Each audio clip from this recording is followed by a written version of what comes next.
सबसे पहले मैं समृद्ध भारत फाउंडेशन तथा पूरी टीम को सामाजिक न्याय सम्मेलन आयोजित करने के लिए बहुत बधाई देता हूँ। सामाजिक न्याय 18वीं लोकसभा चुनाव का सबसे अहम मुद्दा है। जन जन का मुद्दा है। 139 साल पुरानी हमारी कांग्रेस पार्टी के विचारों के केंद्र में सामाजिक न्याय सदैव रहा है। बीते एक दशक में दलित, आदिवासी, बहुजन, अल्पसंख्यक और महिलाओं के साथ मोदी सरकार ने भारी नाइंसाफ़ी की है। एससी, एसटी, ओबीसी के लिए छात्रवृत्ति में कटौती की गई है। ओवरसीज स्कॉलरशिप में कटौती की गई है। एससी सब प्लान, ट्राइबल सब प्लान में 50% की कटौती की गई है। जातिगत भेदभाव और अत्याचार बढ़ गए हैं। भर्तियों में भारी बैकलॉग है। हर दूसरे दिन भाजपा नेता आरक्षण खत्म करने और संविधान को बदलने की धमकी दे रहे हैं, जो डॉक्टर अंबेडकर, पंडित जवाहरलाल नेहरू, मौलाना आज़ाद और अन्य भारत के निर्माताओं ने हमें दिया है। भारत के इतिहास में सामाजिक न्याय के क्षेत्र में जो भी अहम काम हुए हैं उसका श्रेय सिर्फ कांग्रेस को जाता है। इस समय लोकसभा चुनाव में कांग्रेस के कारण ही सामाजिक न्याय का मुद्दा केंद्रीय बन पाया है, क्योंकि हमारा चुनावी न्याय पत्र 5 स्तंभों पर युवा, किसान, नारी, श्रमिक और हिस्सेदारी न्याय पर केंद्रित है। इसमें 25 गारंटियां हमने दी है। हमारी हिस्सेदारी न्याय की गारंटी सामाजिक आर्थिक समानता की सोच का हिस्सा है, जो सभी दलित, आदिवासी, ओबीसी, अल्पसंख्यक, महिला और तमाम कमज़ोर तबके के सामाजिक और आर्थिक सुधार में बेहद मददगार होगी। जिसकी जितनी हिस्सेदारी उसकी उतने भागीदारी की भावना हमारे हिस्सेदारी न्याय की आत्मा है।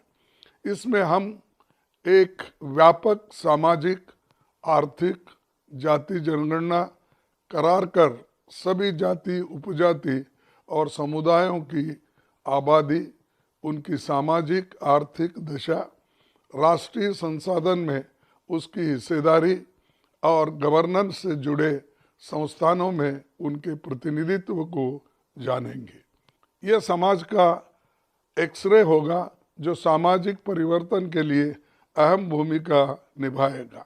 हम एससी और एसटी के स्पेशल कंपोनेंट प्लान को पुनर्जीवित करेंगे और जल जंगल जमीन का कानूनी हक भी देंगे। हम फॉरेस्ट कंजर्वेशन अमेंडमेंट एक्ट और भूमि अधिग्रहण अधिनियम के सभी ऐसे संशोधनों के वापस लेंगे जो कि आदिवासी विरोधी है। आदिवासी भाई बहनों को सेल्फ गवर्नेंस और उनके सांस्कृतिक अधिकारों की सुरक्षा की गारंटी देंगे। हम जो वायदा करते हैं वो पूरा करते हैं। इसका इतिहास रहा है। यूपीए सरकार द्वारा लागू मनरेगा, आरटीई और RTI, right to food security, वनाधिकार, रेडी पटरी वालों के अधिकार इसके गवाह है। पिछले 10 सालों में मोदी सरकार ने ऐसा एक भी काम नहीं किया। उनकी एकमात्र उपलब्धि चंद मित्रों को अमीर बनाने हैं। मोदी सरकार के नीतियों की ये वजह से असमानता की खाई और गहरी हो गई है। कमज़ोर तबकों की हालत इन 10 सालों में बद से बदतर हुई है। हमारे विचारों के केंद्र में गांधी जी, डॉक्टर बाबा साहब अम्बेडकर, पंडित जवाहरलाल नेहरू का विजन रहा है। गांधी जी ने कहा था कि मैं ऐसे भारत के निर्माण की कोशिश करूंगा जिसमें गरीब से गरीब आदमी भी महसूस करेगा कि ये उनका देश है। इसमें उनकी आवाज़ का महत्व होगा। ऊंच नीच का भेद नहीं होगा। स्त्रियों को भी पुरुषों को जैसे अधिकार हासिल होंगे। इस विजन के साथ हमारे संविधान में समानता का अधिकार दिया गया है। अवसर की समानता से लेकर जीविका का अधिकार दिया गया है। एससी, एसटी, ओबीसी, अल्पसंख्यकों को और दूसरे कमज़ोर तबकों के समान अवसर मिले और महिलाओं को समान अवसर मिले। गांव और शहर के बीच की खाई दूर हो और आर्थिक असमानता न हो। पिछड़े हुए क्षेत्र टापू की तरह न बन जाए। इन सारी बातों पर गौर करके हमने संविधान और योजनाएं बनाई थी। केवल यही नहीं, पंचायतों से लेकर संसद तक कमज़ोर तबकों के प्रतिनिधित्व को भी कांग्रेस के नेतृत्व में आगे बढ़ाने का काम किया गया है। सामाजिक न्याय एक विस्तृत शब्द है। रातों रात समाज को बदलना नहीं सकता, लेकिन समाज को बदलने के लिए गहरी सोच और कानून आधार का होना चाहिए। हमारे नायकों ने ये दोनों काम किया।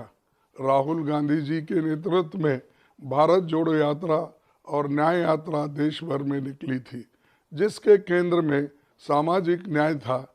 इस यात्रा में बुनियादी मुद्दों को जनता के सामने रखा। ये बताने का काम किया कि न्याय के उन चारों स्तंभों जस्टिस, लिबर्टी, इक्वालिटी, फ्रेटर्निटी को मोदी सरकार कैसे तबाह कर रही है, जो हमारे संविधान के प्रियम्बल में है। मोदी ने पिछड़े समुदायों को मूर्ख बनाने के लिए लगातार अपनी जाति का प्रचार किया है। सत्ता में आने के बाद से उन्होंने पिछड़े और दलितों के लिए कुछ नहीं किया है और उन्हें सिर्फ वोट बैंक के रूप में इस्तेमाल किया है। यदि वे सत्ता में फिर से वापस आते हैं तो एससी, एसटी, ओबीसी, महिला और अल्पसंख्यकों के साथ अगला 5 साल फिर से अन्याय के होंगे। बाबा साहब के संविधान को संरक्षित करने के लिए उन्हें सत्ता से बाहर करना ज़रूरी है। असल में वे अपने अरबपति मित्रों को और अमीर और जनता को गरीब बनाते हैं। चंद उद्योगपति को माला माल करने के लिए वे जनता की संसाधन को बेचने में संकोच नहीं करते और कांग्रेस प्रधानमंत्री के इन कारनामों को जनता के सामने लाती है, उनसे सवाल पूछती है। इसीलिए मोदी जी अपने हर भाषण में कांग्रेस को कोसते हैं, भला बुरा कहते हैं। उन्हें पता है कि उनके तख्तों ताज को कांग्रेस ही चुनौती दे रही है। कन्याकुमारी से कश्मीर तक हमारा संगठन है। अपने विचारों की ताकत पर कांग्रेस कायम है। हमारी ताकत है सामाजिक न्याय की ताकत।